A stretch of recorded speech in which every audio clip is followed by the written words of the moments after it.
బ్రిటన్‌లో మనం చూసాం. కీర్ స్టార్మర్ రాజీనామా చేశాడు. సో, కొత్త ప్రధాని వచ్చేంత వరకు కూడా ఇతను అందుబాటులో పదవిలో కొనసాగుతాడు గానీ, నిజానికి ఇది సంచలన వార్తనే. మనం ఎలా చూడాలి సార్? దీనికి మనం అంటే నెక్స్ట్ భారత్ ఏం నేర్చుకోవాలి ఆ పాయింట్‌కి తర్వాత వద్దాం. ముందుగా మీ ఇనీషియల్ రిమార్క్స్ ఏంటి సార్? అంటే మనకు ఈయన 6వ ప్రధానమంత్రి గత 10 సంవత్సరాల్లో. 10 సంవత్సరాల క్రితం డేవిడ్ కామెరూన్ ప్రధానమంత్రిగా ఉండేవారు.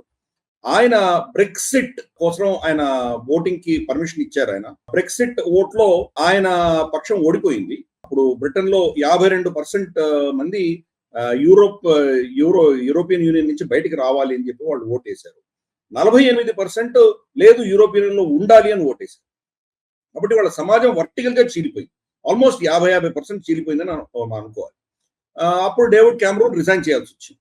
తర్వాత వచ్చిన ఎన్నికల్లో బోరిస్ జాన్సన్ ఘన విజయం సాధించి ఆయన గెలిచాడు. అతను బ్రెక్సిట్ ని సమర్థించేటువంటి వ్యక్తి. కాబట్టి అతను ప్రధానమంత్రి అయిన తర్వాత మనం చూసాము, అప్పుడు కోవిడ్ వచ్చింది. ఆ గొడవల్లో అతని వ్యవహార శైలి, అతని ప్రవర్తన, అందరూ బయట ఏమో లాక్డౌన్ ఉండగా ప్రధానమంత్రి నివాసంలో అతను పార్టీలు చేసుకోవడం, సోషల్ డిస్టెన్సింగ్ పాటించకుండా చేయడం, ఇటువంటివన్నీ వచ్చేసరికి అతని మీద వ్యతిరేకత వచ్చి అతను కూడా రిజైన్ చేయాల్సి వచ్చింది. తర్వాత తెరిసా మే ప్రధానమంత్రి అయ్యారు. ఆవిడ ఎక్కువ కాలం లేరు. తర్వాత మనకు లిజ్ ట్రస్ ప్రధానమంత్రి అయ్యారు. ఆవిడైతే మరి దారుణం, నెలన్నరే ఉన్నది ఆవిడ. నెలన్నర తర్వాత రిజైన్ చేయాల్సి వచ్చింది. తర్వాత రిషి సునాక్ ప్రధానమంత్రి అయ్యారు. ఆయన 2024లో జరిగిన ఎన్నికల్లో కన్సర్వేటివ్ పార్టీ ఓడిపోవడంతో రిషి సునాక్ పదవి నుంచి వైదొలిగారు ఆయన. తర్వాత ఘన విజయం సాధించినటువంటి కీర్ స్టార్మర్ 2 సంవత్సరాలు తిరగకుండానే మళ్ళీ ఈయన రిజైన్ చేశారు. అంటే గత 10 సంవత్సరాలలో 6 మంది ప్రధానులు మారారు. ఈ 10 సంవత్సరాల క్రితమే మనకు బ్రెక్సిట్ జరిగింది. బ్రెక్సిట్ యాక్చువల్ గా 10th యానివర్సరీ రేపు ఉన్నది. కాబట్టి ఈ 10 సంవత్సరాలలో 6 ప్రధానులు మారారంటే కనుక బ్రెక్సిట్ ప్రభావం తప్పకుండా ఉంది అని ఫస్ట్ అర్థం చేసుకోండి. బ్రెక్సిట్ వల్ల వాళ్ళకి నష్టాలు చాలా వచ్చింది. యూరోపియన్ యూనియన్ తో కలిసి ఉన్నప్పుడు వాళ్ళకి కొన్ని లాభాలు ఉన్నాయి. ఆర్థిక పరంగా లాభాలు ఉన్నాయి, కానీ సామాజిక పరంగా దెబ్బతింటారు. సామాజిక పరంగా దెబ్బతింటున్నటువంటి అంశాలనే ప్రాధాన్యంగా తీసుకుని బ్రెక్సిట్ క్యాంపెయిన్ నడిచింది.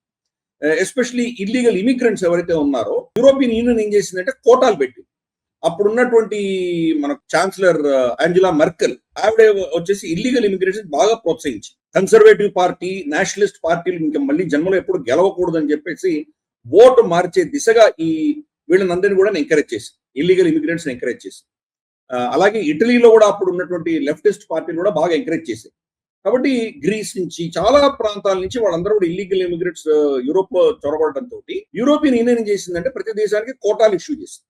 వాళ్ళ స్తోమతను బట్టి కోటాలు ఇష్యూ చేసింది. ఈ కోటాల పేరిట యూకేలో చాలా మంది ఇల్లీగల్ ఇమిగ్రెంట్స్ వచ్చేసరికి వాళ్ళకి ఇస్తున్నటువంటి సోషల్ సెక్యూరిటీ కావచ్చు, వాళ్ళ ప్రవర్తన కావచ్చు, అరాచకం కావచ్చు, ఇవన్నీ చూసి ప్రజలు విసిగిపోయి మనం యూరోపియన్ యూనియన్ లో ఉంటే మనకు కుదరదు, మనకి ఇల్లీగల్ ఇమిగ్రేషన్ ఉండకూడదు మనం చెప్పేసి వాళ్ళు దాన్ని అక్కడి నుంచి వైదొలగాలని చెప్పి బ్రెక్సిట్ ఓటేశారు. కానీ ఆర్థిక పరంగా మాత్రం బ్రిటన్ యూరోపియన్ యూనియన్ లో ఉంది కాబట్టి వాళ్ళకు యూరోపియన్ యూనియన్ చట్టాలు, యూరోపియన్ యూనియన్ లో ఉన్నటువంటి టారిఫ్లు, ట్యాక్సులు, అక్కడ ఉన్నటువంటి స్టాండర్డ్స్ ఇవన్నీ వర్తించాయి. కాబట్టి వాళ్ళు యూరోపియన్ యూనియన్ లో భాగంగా, అది యూరోపియన్ యూనియన్ లో 2వ పెద్ద ఎకానమీగా, అంటే మనకు జర్మనీ తర్వాత 2వ పెద్ద ఎకానమీ యూకే ఉండేది. కాబట్టి 2వ పెద్ద ఎకానమీగా వాళ్ళకు చాలా పర్పత్ ఉండేది. అలాగే ఏ కూటమితోటి, చైనాతో వాళ్ళు ఏమైనా డీల్ చేయాలన్నా, అమెరికాతో ఏమైనా సంప్రదింపులు చేయాలన్నా ఒక శక్తి ఉండేది. ఎప్పుడైతే వాళ్ళు యూరోపియన్ యూనియన్ నుంచి వైదొలగారో వాళ్ళ బార్గెనింగ్ పవర్ అంటారు కదా, అది క్షీణించింది. ఈ రోజు చిన్న దేశం అది, యూరోపియన్ యూనియన్ తో కంపేర్ చేస్తే చాలా చిన్న దేశం. అంతకంటే పెద్ద దేశాలు చాలా ఉన్నాయి. కాబట్టి అందరూ దాన్ని పట్టించుకోవడం మానేశారు. ఎస్పెషల్లీ అమెరికా పట్టించుకోవడం మానేశారు. ఆర్థిక పరంగా వాళ్ళు దెబ్బతిన్నారు. అలాగే కన్సర్వేటివ్ పార్టీ కావచ్చు, లేబర్ పార్టీ కావచ్చు, ఇద్దరు కూడాను వాళ్ళ వ్యవహార శైలిలో కానీ, వాళ్ళ పాలసీస్ లో కానీ పెద్ద మార్పులు 50 ఏళ్లుగా చేస్తున్న పాలసీస్ అవే కంటిన్యూ అవుతున్నాయి.